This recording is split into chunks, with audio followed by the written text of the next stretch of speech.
ARES. Les podcasts de l'ARES. Votre passeport sonore pour mieux connaître et mieux comprendre l'enseignement supérieur en Fédération Wallonie-Bruxelles. Zoom. Là où les voix expertes résonnent, où les histoires se dévoilent Et où les idées prennent vie. Et où les idées prennent vie.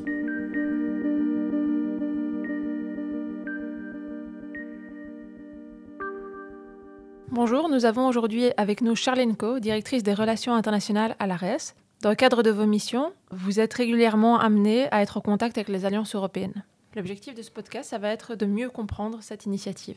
Pourriez-vous nous expliquer en quelques mots ce qu'est une alliance européenne ?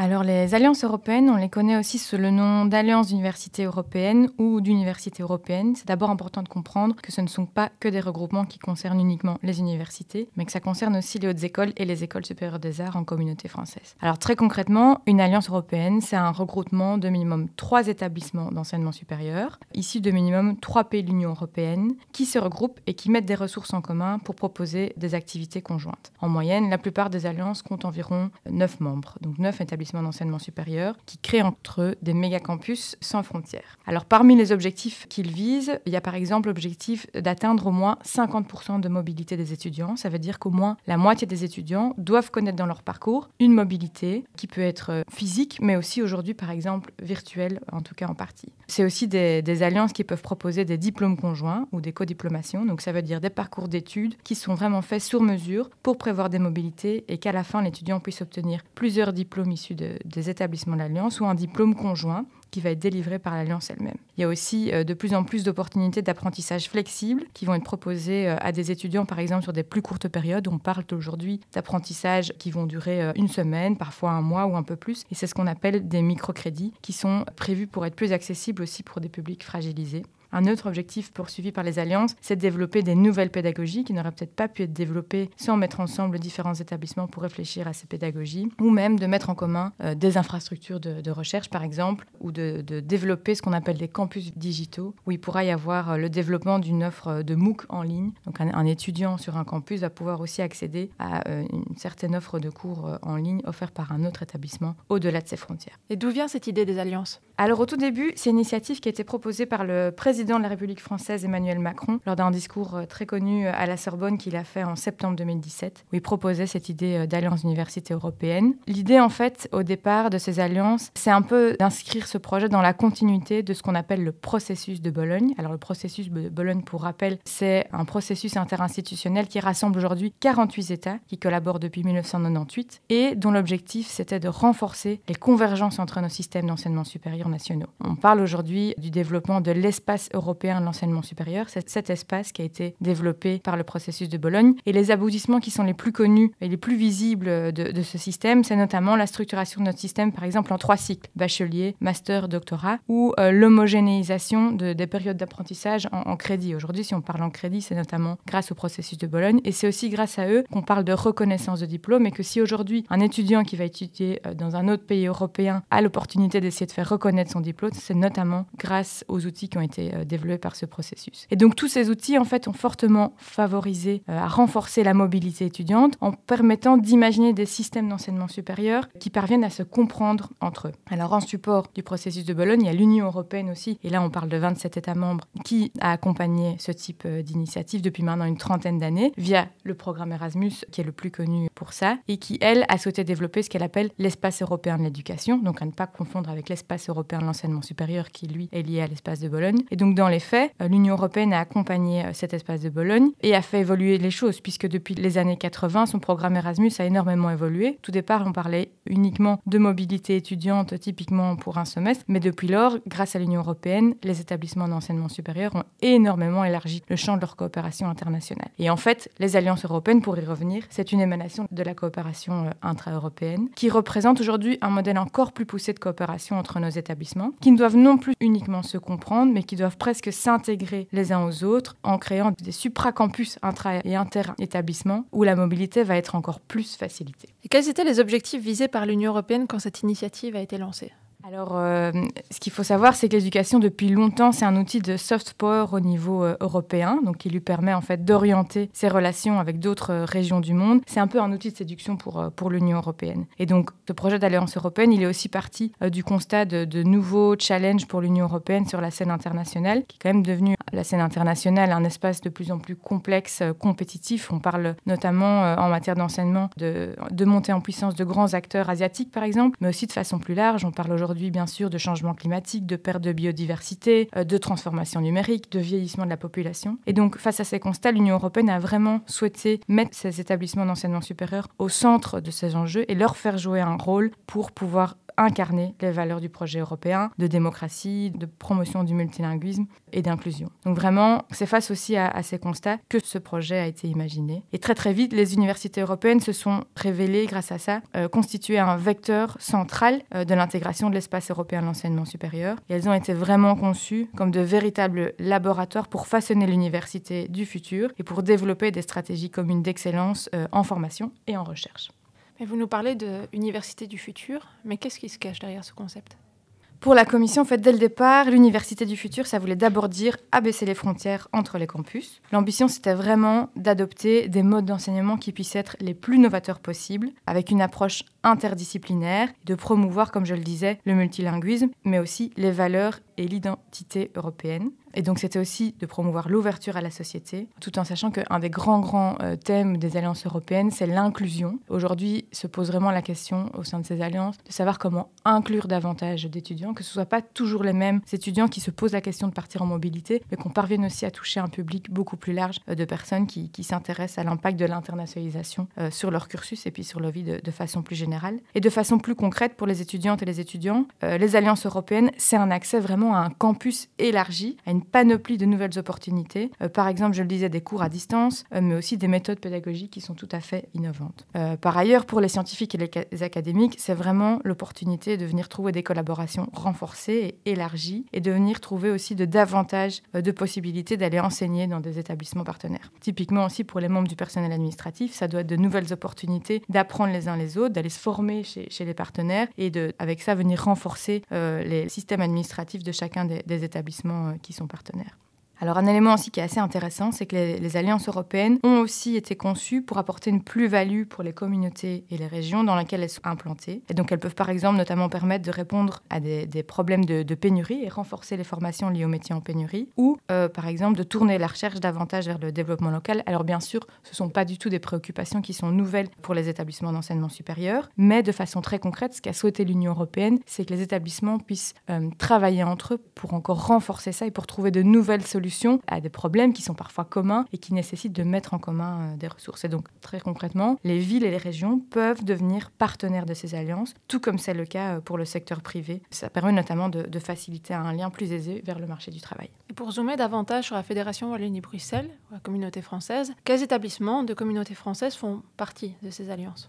Alors, on est très fiers de dire en communauté française que toutes nos universités ont pu aujourd'hui intégrer une alliance. Et c'est d'ailleurs le cas de l'autre côté de la frontière linguistique. Mais par contre, c'est très loin d'être le cas pour tous les pays de l'Union européenne, en sachant que les appels lancés par la Commission européenne sont très compétitifs. Et alors, on a aussi une autre école, la Haute École de la province de Liège, qui a récemment intégré un projet d'alliance. Au tout départ, c'est l'ULB avec son alliance Civis qui avait été la première université à se joindre à ces projets lors des tout premiers appels lancés par la Commission il y a maintenant 6-7 ans. Et puis c'est l'UMons, l'UC-Louvain et l'ULiège qui se sont joints à la danse. Et les derniers à avoir intégré une alliance, c'est l'UNAMUR en 2022 et, comme je le disais, la Haute École de la province de Liège. Donc on a maintenant 6 établissements qui sont membres d'une alliance européenne. Et au niveau européen, il y a 65 alliances européennes qui ont été constituées. Ça représente quand même près de 600 établissements touchés, c'est vraiment pas rien. Et alors, depuis peu de temps, les projets d'alliance européenne sont maintenant ouverts à même des pays en dehors de l'Union européenne, ce qui permet de nouvelles collaborations encore plus riches et plus diverses. Alors, si ces projets ont pu émerger, ce n'est pas non plus sans rien. Il faut savoir que les alliances européennes ont été soutenues financièrement par les différents gouvernements de la communauté française qui se sont succédés. Dès 2018, ensuite, des budgets très conséquents ont pu être débloqués pour les soutenir. On parle quand même de 500 000 € annuellement qui viennent aider les alliances à cofinancer leurs projets, en sachant que la Commission, lorsqu'elle finance un projet d'alliance européenne, elle le finance à hauteur de 80% des frais qui sont inéligibles et elle demande aux établissements de mettre les 20 autres pourcents restants sur la table. Et donc c'est en ça que le gouvernement de la Communauté française a énormément aidé pour que ces alliances soient soutenables financièrement. Vous nous parlez de 65 alliances au niveau européen. Est-ce que chacune de ces alliances a sa propre spécificité ? Comment est-ce que ça fonctionne ? Alors oui, c'est sûr, chacune des alliances a sa propre spécificité et il y a une grande diversité même au sein des alliances qui sont représentées au sein de la Communauté française et qui elles-mêmes témoignent d'une grande diversité d'alliances au niveau européen, bien sûr. Alors il y a des alliances qui sont plutôt axées sur des projets très transversaux, très méta, qui leur permettent de s'attaquer vraiment à des défis d'ampleur. Et puis il y a d'autres alliances qui ont souhaité s'axer sur des défis beaucoup plus ciblés. C'est par exemple le cas de la HEPL, donc de la Haute École de la Province de Liège, avec son alliance Unigreen, qui est centrée sur l'agriculture durable et les biotechnologies. On peut aussi citer l'UNAMUR avec son alliance Universi, qui elle est centrée sur l'espace. Et puis alors il y a aussi par exemple UNIC, qui est l'alliance de l'U-Liège, qui elle est centrée sur les villes post-industrielles. Vous nous avez expliqué que c'est l'ULB et Civis qui a été la première université d'FEB à rentrer dans une alliance, puis d'autres sont rentrés plus tard. Est-ce que ça implique donc qu'il y a différents stades d'évolution, de développement de ces alliances ? Alors oui, c'est certain. Toutes les alliances ne sont pas du tout au même stade de développement et ça paraît assez évident puisque les premières années du projet, en général, elles permettent aux établissements de structurer leur méthodologie de travail. On parle parfois vraiment de campus de près de 1 million d'étudiants qu'il s'agit de structurer ensemble et il s'agit de structurer aussi le travail de tout le personnel qui va travailler ensemble. Donc il faut créer des structures de déploiement et créer aussi, comme je le disais, les interconnexions avec les acteurs locaux, les entreprises et permettre aussi des communications qui permettent d'atteindre tous les étudiantes et les étudiants. Et c'est seulement une fois que les méthodologies ont été mises en place que les établissements d'enseignement supérieur peuvent alors vraiment déployer à moyen et à long terme leurs projets et commencer à atteindre un public plus large. Et c'est aussi seulement à ce moment-là qu'ils commencent à délivrer ce qu'on appelle les programmes conjoints. Et donc aujourd'hui, en Communauté française, on voit seulement émerger les tout premiers projets de programmes conjoints au niveau des demandes qui sont déposées pour le gouvernement. Et donc, on l'a dit au tout début, vous êtes directrice des relations internationales à l'ARES. Mais quel est le rôle finalement de l'ARES dans le cadre de ces initiatives ? Alors l'ARES a vraiment une place privilégiée dans ces différents projets et dans ce processus puisqu'elle coordonne un groupe de travail, Université européenne, qui réunit tous les coordinateurs des alliances de la Communauté française. Ce groupe de travail leur permet d'échanger de façon très concrète sur les différents de leurs différentes alliances, d'échanger sur les difficultés, d'échanger des bonnes pratiques et on les aide aussi à organiser des événements de dissémination pour mettre des choses en commun. Alors, à un autre niveau, l'ARES assure aussi le secrétariat du comité de suivi de ces alliances, aux côtés du cabinet de la ministre de l'Enseignement supérieur, du ministère de la Communauté française et de l'AEF Europe, l'agence Erasmus. Donc, c'est ce comité de suivi qui va échanger sur la mise en œuvre de l'appui offert par la subvention de la Communauté française, qui va vraiment être chargé, en tout premier lieu, de prendre connaissance des développements liés aux alliances au niveau européen et de contribuer à leur déploiement au niveau national. Ce comité de suivi analyse aussi de façon très concrète les rapports d'activité qu'on reçoit de chacune des alliances qui sont liées à la subvention accordée par la Communauté française. Et pour nous, l'ARES, en tant que plateforme qui représente les établissements d'enseignement supérieur de la Communauté française, ce comité de suivi, c'est vraiment un lieu central pour relayer les besoins de nos alliances et les besoins de terrain vers le monde politique. Pour citer une petite victoire engrangée en 2023, à travers ce comité, on a parvenu à structurer le financement qu'on recevait du gouvernement de la Communauté française, puisque auparavant, les soutiens structurels à hauteur de 500 000 € par an nous étaient vraiment accordés de façon annuelle, on devait les demander chaque année, mais à présent, ils seront garantis en réalité même jusqu'à 2028, donc jusqu'à la fin du programme financier de l'Union européenne. On ne devra plus les demander chaque année.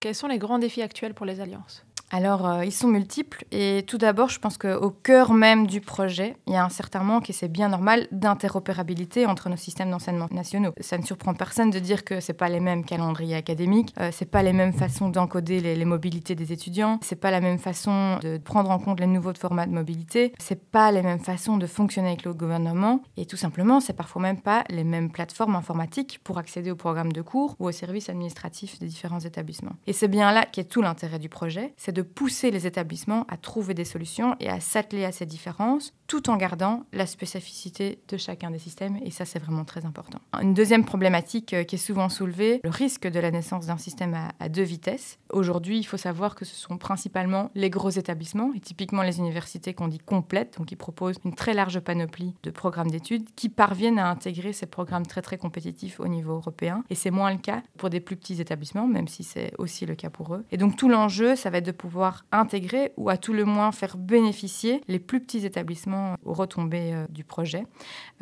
C'est sûr qu'il n'y a pas que les membres des alliances européennes qui aujourd'hui jouent le jeu de la coopération européenne. Il y a d'autres établissements qui sont tout à fait intégrés dans des processus d'internationalisation et dans des projets de collaboration. Les alliances européennes, aujourd'hui, elles touchent la moitié de la population étudiante européenne. Donc ça veut dire qu'un étudiant sur deux environ fait partie d'un établissement qui est membre d'une alliance, mais ça ne reste que la moitié. Et donc aujourd'hui, l'ARES typiquement a un rôle très très important à jouer là-dedans pour aider à disséminer les résultats des alliances et à en faire bénéficier un maximum de sa communauté. Pour citer un dernier grand défi rencontré par les alliances européennes, c'est certainement celui de se faire connaître auprès de l'ensemble de leur communauté étudiante. Comme je le disais, parfois on parle d'1 million d'étudiants à toucher. C'est pas un exercice qui est évident et c'est un vrai défi auquel doit s'atteler aujourd'hui chacune des alliances européennes. Un autre grand défi, c'est bien sûr les moyens financiers. Je le disais, la subvention accordée par le gouvernement de la Fédération Wallonie-Bruxelles joue un rôle crucial dans le bon fonctionnement des alliances. Mais malgré ça, les budgets nécessaires aux alliances tendent à dépasser les montants qui sont perçus par les établissements. Et donc pour nous, c'est vraiment primordial de s'assurer que les alliances européennes pourront bénéficier à l'avenir d'un soutien de la Commission européenne et d'un soutien financier aussi des gouvernements pour éviter que nos établissements ne prennent du retard sur leurs partenaires, mais aussi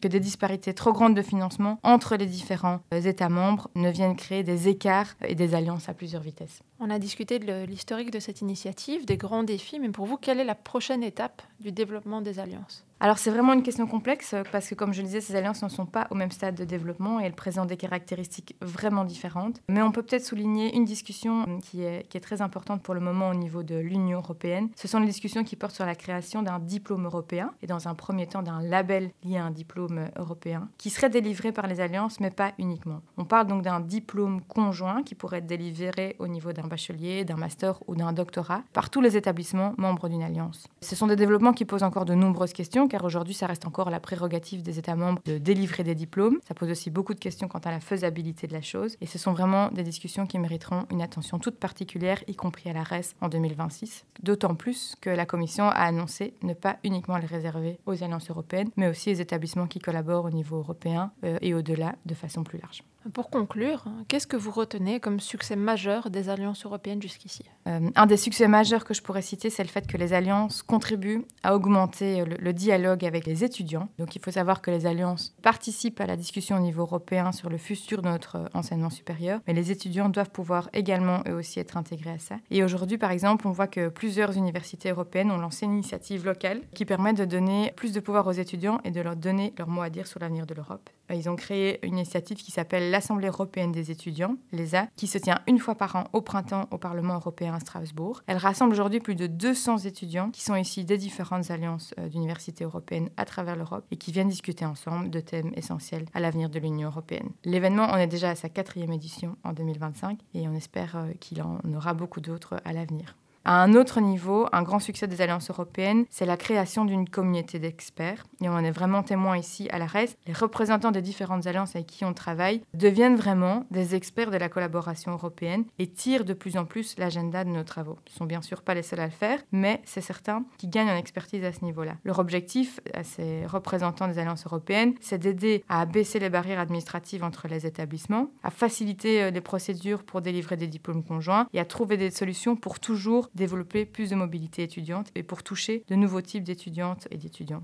En réalité, ils deviennent de vrais ambassadeurs du projet européen en termes d'enseignement. Et je pense que là, l'Union européenne est vraiment parvenue à taper dans le mille pour faire avancer son projet de paix, de coopération et d'unité. Merci Charline, on y voit beaucoup plus clair.